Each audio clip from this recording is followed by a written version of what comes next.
দেখেন, আজকের দিনটা একদিক দিয়ে যেরকম একটা শোকের বিষয় ছিল, অনেক অনেক জীবনের রক্ত রাজপথে জড়িয়ে একটা অর্জন হয়েছে, স্বৈরাচার মুক্ত বাংলাদেশ। আবার বিজয়ের যে একটা আনন্দ, সেই আনন্দটাও যে যে কোনো কর্মের পরে সেটার ফলাফল যখন বেরোয় এবং সেটা যদি পজিটিভ হয়, তো সেই ক্ষেত্রে একটা আনন্দ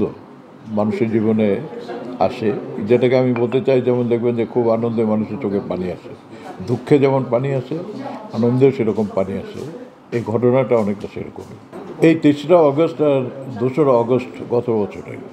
টেলিভিশনের ভবনের মধ্যে যেসব শিল্পী যারা সেখানে যায় এবং তাদের যে সমস্ত কর্মকাণ্ডগুলো ছিল, এবং এফডিসির গেটে একইভাবে যারা এই মানববন্ধন করেছিল এবং ছাত্র জনতার এই বিপ্লবকে নানান রকমভাবে সমালোচনা করেছে, কটূক্তি করেছে, এবং এটা যেন বিজয় অর্জন করতে না পারে, এই তুচ্ছ তাচ্ছিল্যের যে বিষয়টা, সেটাকেই আমরা বলতে চাই যে তাদের সেই চিন্তা চেতনা ছিল তাদের নৈতিক একটা অবক্ষয়। সেই নৈতিক অবক্ষয় থেকে তাদেরকে মুক্ত হওয়ার জন্য গত বছরে যখন 5ই অগস্ট স্বৈরাচার মুক্ত হয় বাংলাদেশ, তখন আমরা বলেছিলাম যে একটা আপনারা আপনাদের এই আচরণকে স্বীকার করে নিয়ে জাতির কাছে যেখানে আপনার পেশা, সেই সব জায়গায় আপনারা নিজেদেরকে শুদ্ধি করার জন্য আপনারা আসবেন, আপনারা কথা বলবেন, এবং সেই সব বিষয়গুলোকে তারা কেউ এখনও তারা সেসব অবজ্ঞা করছে। তো সেটাকে মনে করিয়ে দেওয়ার জন্য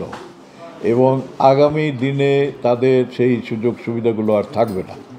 সেই কারণেই আজকের এই প্রতিবাদ এবং আমাদের এই যে আজকের যে অনুষ্ঠানটা হলো মানববন্ধন, সেটা তাদেরকে স্মরণ করিয়ে দেওয়া হলো যে আপনারা সুযোগটা হারিয়েছেন, এই সুযোগ আর আপনারা পাবেন না আগামীতে। আপনারা যেভাবেই যতই চেষ্টা করেন না কেন, আমরা স্বৈরাচারদের যারা দোসর তাদেরকে যথাযথভাবে আমরা প্রতিবাদ করব এবং তাদেরকে আমরা আইনের আওতায় আনা সম্ভব হলে পরে তাদের আওতায় আনবো এবং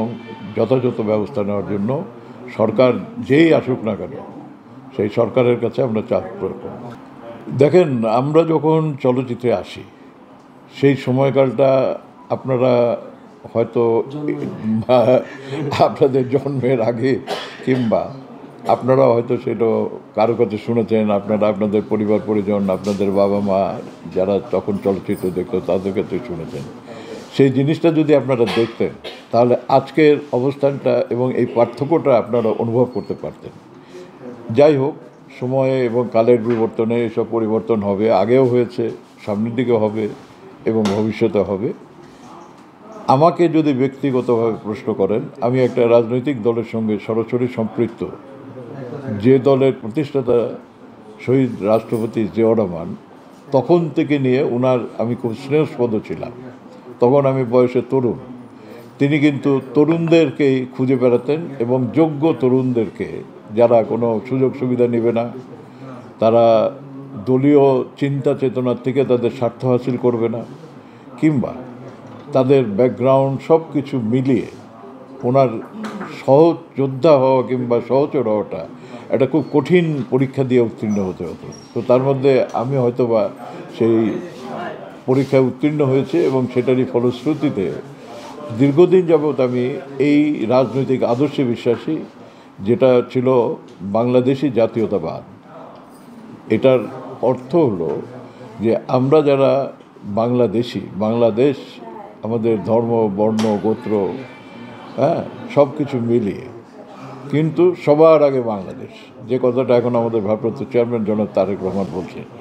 যে বাংলাদেশকে অগ্রাধিকার দিয়েই আমাদের সকল কর্মকাণ্ড করবে, যেটা কিন্তু জিয়াউর রহমান সাহেব মুখে বলেননি, কিন্তু তিনি কার্যত দেখিয়েছেন। যেমন চলচ্চিত্রের বিষয়ে যে কথাটা আমরা 17 বছর উচ্চারণও করতে পারিনি, সেটা হচ্ছে যে এই চলচ্চিত্রের কিংবা এই সংস্কৃতির অঙ্গনের মানুষ টাকা পয়সা ধন দৌলত বস্তুবাদী যেসব জিনিস, যে বাড়ি লাগবে গাড়ি লাগবে এই সমস্ত কিছুর যে প্রতি আকর্ষণ, সেগুলোর চাইতে উনি মনে করতেন যে এই ধরনের যারা সংস্কৃতির সঙ্গে সম্পৃক্ত থাকে, কবি সাহিত্যিক লেখক শিল্পী গায়ক গায়িকা, তারা সবসময় চায় যে আমি আমার যে প্রতিভাটা এটাকে বিকশিত করার জন্য একটা সুযোগ সুবিধা, এবং সেই কারণে এবং তাদেরকে সর্বোচ্চ সম্মান দেওয়ার জন্য উনি স্বাধীনতা পুরস্কার, 21শে পদক, জাতীয় চলচ্চিত্র পুরস্কার, অনুদান ইত্যাদি বিভিন্ন রকমের ওনার যে সমস্ত কন্ট্রিবিউশন, আমরা এই 17 বছর এগুলো উচ্চারণও করতে পারি নাই, বলতেও পারি নাই।